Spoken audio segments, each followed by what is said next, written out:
Alright, I already made this video, but I forgot to add in the beginning that, for one, I'm an iridescent in ranked play. I also wanted to add that this might be common sense, but it's important to point it out. Just, you can focus on it and improve. It's good to be mindful of what I'm about to tell you in this video. Also, if you're another high-level player, I don't want to hear it because, I'm making this video for people that want to improve. If you're an iridescent or if you're Shotzi, this isn't the video for you. Feel free to critique it if you'd like. But yeah, anyways, before it starts, make sure you like this video and subscribe to the channel if you haven't already. Alright, in this video I'll be going over how to properly use cover to reduce COD timing. Holy shit, there are so many bots. I probably shouldn't even have bots right now to show you this, but here we are. Anyways, I'm going to be going over how to properly use cover to reduce COD timings, also playing angles, a couple different principles. Alright, so I actually had to take the bots out. They were just being annoying. They didn't really help, and I didn't need them for this part, so here we are. But anyways, so when I'm talking about using cover properly and avoiding or reducing COD timings, and angles, what I'm saying is, let's say I'm looking this way and anticipating someone's coming from that way. Most people, they're going to turn and they're going to look, and now someone comes from that way and kills them. So how you could reduce this and why I'll pretty much never face COD timing is because I'm not just going to go look like this and just be open like that. Instead, if I'm going to look that way, I'm going to move so that now this is covering me from that angle, right? And let's say I wanted to look this way. I'm not just going to stand here and look that way with my side being open to there. Just move up and literally move up a foot and now you're not visible to there.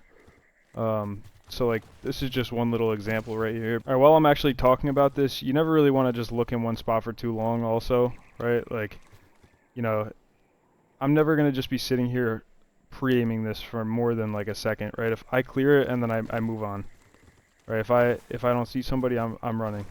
I'm never just sitting here holding something. So it's good to kind of just keep your head on a swivel. And also, me saying playing cover and shit like that, that doesn't mean to just sit there and camp. You can literally be running around, right, and just do it like quickly. So let's say, I'm playing Nuketown. I run in here. I could use this wall to cover me from here. It's just little shit like that adds up, and can reduce the amount of COD timings you do get. And then at a competitive level, if you want to take it a step forward, your teammates, are pretty much cover as well, right? So let's say I'm right here and I want to look over there. I can move to right here. And now if I have teammates over here, they're kind of, they got my back. So now I could sit here and I don't need to focus on any of that. Anyone that's played Nuketown Domination, I'm sure you've been spawn trapped behind this house before. And that's pretty much what you'll see the whole time. You'll have people watching this side, and then you can't just run out and kill this person because you're gonna get shot from that way. Yeah, so between all the cover on the map and your teammates, it's all map awareness, just being aware of what your surroundings and where your teammates are, and then you can reduce COD timings and really position yourself in a way that you're playing these angles and you're pretty much almost impossible to kill. Now it just comes down to like your accuracy. Alright, we got the bots back in here, so another thing I wanted to go over with cover is playing close to cover. So what I mean by this is, it's funny, so I'll use different controllers and thumbsticks. Right now I'm actually just using a standard Xbox controller. But when I use a PS4 controller with Xbox thumbsticks, they're a little bit longer. So when I go to, there's like more adjustment that needs to be had. So when I go to like turn, it's a little less in the pocket because they're like longer and a little awkward. So you wanna play close to cover. So what I mean by that is, like, let's say, see how I'm sticking to this cover right here. Like, you see how close I am to where, right? If you see what I'm saying. It's easier to, it's kind of hard to explain, but it's easier to like show you. Almost like you're boxing. Like, let's say you're boxing, you want to stay like in the pocket, right? That's kind of like what this is like. You want to just stick close to the wall. That's like a good practice to get into. And then one thing I will do, I always go prone. So like, I'll go prone. Fucking ammo box. So like, I'll go prone around the corner.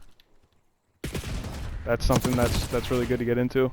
All right, so now you have, using angles, playing the cover, keeping it close to like the wall or like the angle, right? And then there's also when you're turning. What, that guy looked like he was like kicking his feet out when he was running. So when you're looking, right, you also want to like pre-aim as you're going around. All right, while I was over here talking about slow peeking this corner, I thought about what I was first saying. With playing cover. So instead of just slow peeking this right here, you'd want to clear this first and then peek, right? And then there is always that chance you clear it and then you peek, and then someone comes from there. But this is about reducing your angles and COD timings. You're not gonna make it so that you never die from the side again. Like, that's just not gonna happen. But it's about being mindful of it. Alright, I hope this video has helped you in one way or another. If it did, or if you enjoyed it, give it a thumbs up and subscribe to the channel if you haven't already. And if you'd like to see more videos like this, I definitely can think of other, little principles that I personally apply and that a lot of other high-level players apply. So comment down below, let me know if you'd like to see more. But yeah, that's pretty much it. I'll see you in the next video.